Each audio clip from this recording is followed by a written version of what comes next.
Hello, welcome to AB Does Geography. I've just had to restart because the dog, Lord Fergus, started going mental at something on the telly and it got very loud, so I've had to restart. Anyway, in this video, part 2, I'm going to be looking at the biosphere, why you get what you get, where you get it. Okay, so you need to be able to explain why you get biomes, certain biomes in certain locations, and then I'm going to go over the value of the biosphere, why it's important to us, what does it provide us with, and the rainforest and the taiga. Now, it is important that you reflect back on the first section of paper 1 because you need to be aware of your global circulation of air, the low and high pressures, and the influence of latitude on the distribution of biomes.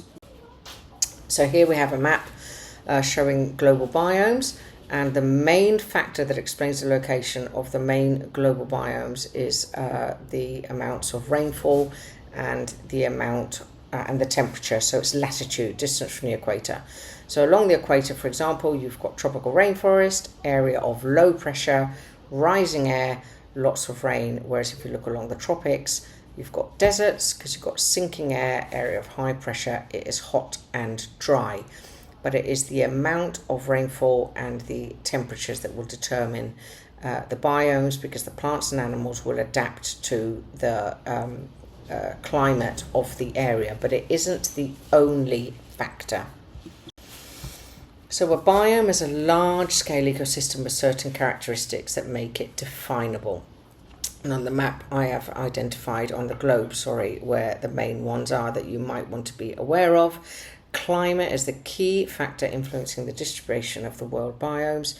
Temperature and precipitation will determine the type of biome in a particular location. So that is the main definition. But there are local factors. Can you remember your local factors? So here we have some pictures of local factors. Remember, 2 will do.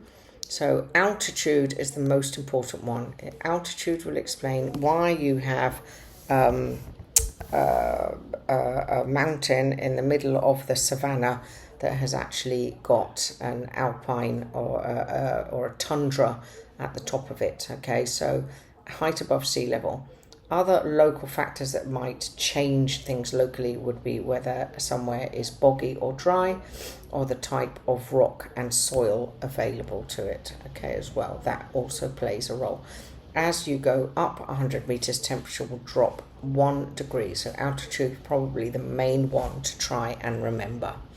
These will all be 1 or 2 mark questions. So why is the biosphere important to us? Well, the biosphere provides us with goods like food, medicine, minerals, timber, but they also provide us with life-supporting services. They regulate the water cycle and it regulates the atmosphere. They are the lungs of the planet. The rainforest, for example, is described as the lungs of the planet. And in terms of the water cycle, you can see from the diagram that they regulate the water cycle because they will intercept the rain, they will stop flooding, they take up the trees, the water will evaporate, etc. So they help regulate the water cycle. Now on this slide, and you can pause me here if you want to, I've got a bit more detail on the importance of the services provided by the biosphere. So I'm just going to go through this again. Atmosphere. The plants absorb carbon dioxide and they produce oxygen instead, so they help regulate the atmosphere. In terms of the water cycle, they slow down the flow of rainwater to rivers, so are a natural flood control. And in terms of the soil, the dead leaves and plants add nutrients to the soil. Insects and animals burrow in the soil, helping it breathe. That is the minimum that you need on here. If you're aiming high, look at these other areas that I've pasted in around the diagram and you can add some more detail. But the central diagram is enough for what you need. I'm going to move on from that one because I've already explained it. Okay, so these forests, remember, I know I keep going on about it, but it's really, really critical.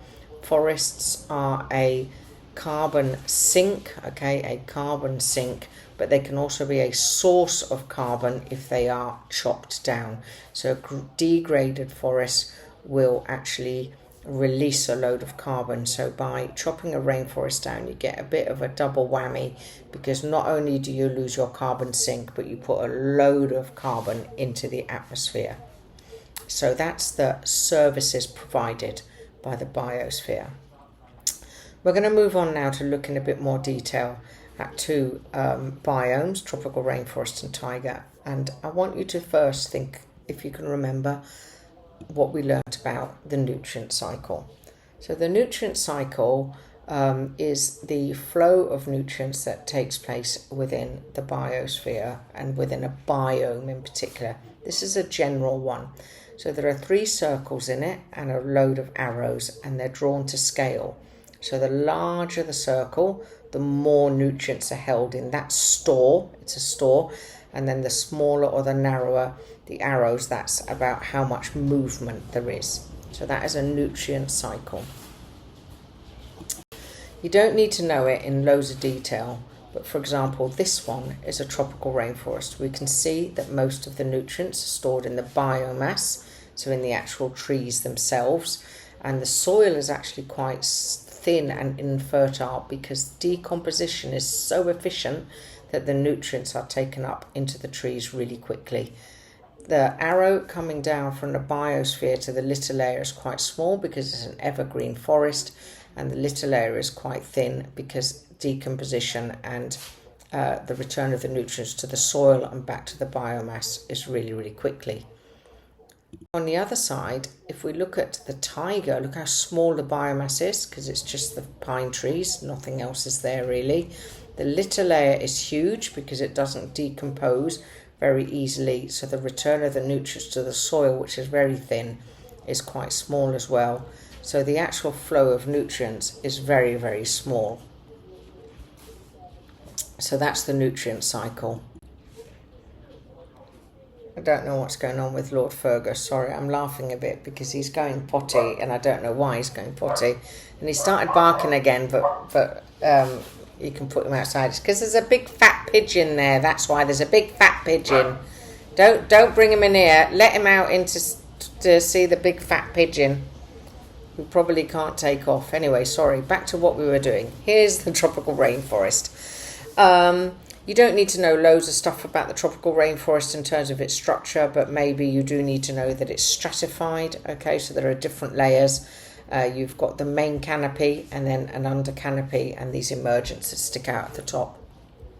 The lianas wrap themselves around the tall, thin trunks, and the buttress roots help these trees stay upright because they're so tall. There's a huge competition for light, which is why everything is trying to grow upwards. It's trying to grow upwards. The ground layer and the shrub layer, it's very dark down there, which is why it's great for decomposers. We'll talk about adaptations a bit later. The taiga, on the other hand, is a forest of cold subarctic region. Look up here.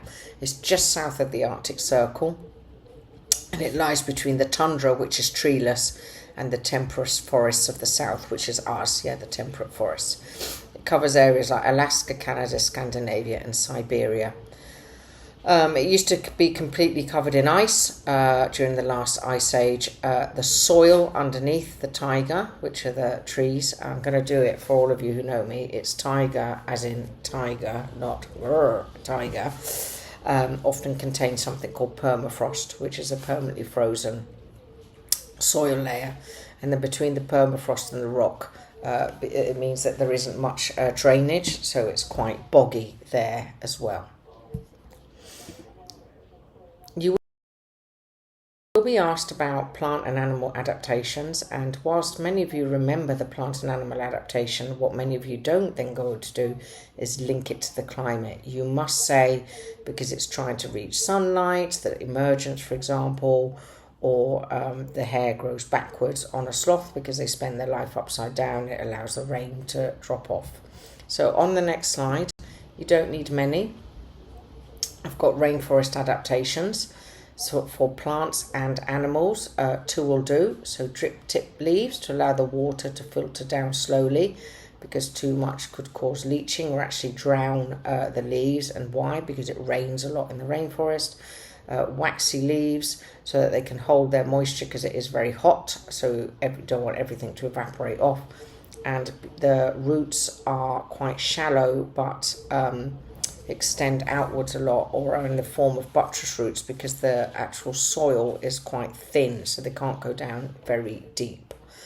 And then you've got some animal adaptations there. So spider monkeys have long arms and long tails so they can swing between the trees because everything lives in a canopy. That's where all the food is. And sloths can grow moss on their fur coat for camouflage. And they also move very slowly so they can't be seen by predators. Now for the taiga, again, two will do. You can talk about the fact that they have downward sloping branches so the snow slides off, waxy leaves to hold their moisture, and they're not leaves, they're needles, okay, because they don't want to lose much moisture. The needle shape means there's less surface area, so less water, and they're dark in colour so they can absorb as much light as possible so they can photosynthesize. And animals, big thick fur, often white for camouflage. They need small ears, not eats, and short tails to avoid frostbite and also to stop them losing too much heat through their ears. And many animals hibernate. You'll have other examples, anything will do. So why are they under threat? Well, the rainforest is under threat primarily from logging, so cutting it down so the land can be used for something else. But there's other things as well, like poaching. Mining, particularly for gold, hydroelectric power, building dams which leads to flooding, urbanisation increasingly, and road building. But the big one is cattle ranching and palm oil plantations. But the main causes of deforestation in the Brazilian rainforest is cattle ranching, and that links back to that last video that I did that talked about how the increasing demand for beef is a direct result of increasing development around the world. Small-scale agriculture will be population growth in the actual Amazon rainforest, so they're clearing it to plant their own crops. Large-scale agriculture would be soya plantations or palm oil plantations, but logging is actually quite small. It's mainly for cattle ranching. The taiga, under threat from increasing pests and diseases. This was the tar sands, which is up in Canada, acid rain, forest fires and logging. But both the rainforest, tropical rainforest, and the taiga, both under threat from climate change. The rainforest is suffering more droughts, and in the taiga they've got acid rain as well as more forest fires. So what can we do? Well, there are various projects like CITES and RED, which is on the next slide, but that's about conservation and protecting endangered species or reducing emissions from deforestation. But also there's other ways to make money from the rainforest that don't involve just chopping it all down. So sustainable development, including ecotourism, agroforestry, or selective logging, where you only chop down the trees that you want, not the whole area.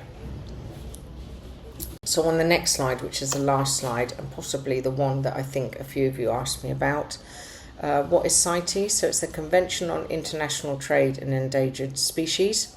It aims to protect animals from being hunted for trade.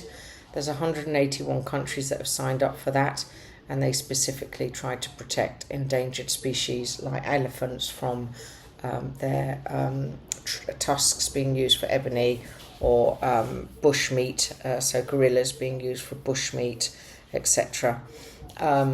Not just that, many animals. However, illegal trade is increasing and you can't really monitor it all very well. And RED is reducing emissions from deforestation and forest degradation. It provides support in best practices and best approaches to developing forests without damaging them, and it provides funding which is attractive to governments. But despite this, deforestation is still very rapid, especially in South Asia. There's still a lot of illegal deforestation, and the whole plans are a bit vague on replanting and whether they replant the right trees. And if we look at the taiga, Much of that is around national parks and protecting wilderness, so stopping commercial development. This in turn is good for tourism. It helps fund the national parks and the rangers needed to protect them. And researchers find out about the various components of the ecosystem and how to manage it. However, some negatives are many animals have migrated, so the parks would have to cover large areas. So because the animals migrate, the parks just can't be big enough to protect them fully as they move around across their year. And it's not always attractive to governments. There's not a lot of money to be made from it. You could make a lot more money from developing tar sands, for example. And often they're a very long way from cities and the tourists can't get there. So that was a whistle-stop tour to Forests Under Threat. Like I said, much of this paper is based on whatever you are presented with. And in the final video that I will record for you tomorrow, I'll look at how to tackle the paper and how to get the most marks out of it, because a lot of this last paper is about your strategy and applying what you know in addition to extracting what is provided for you. Bye for now.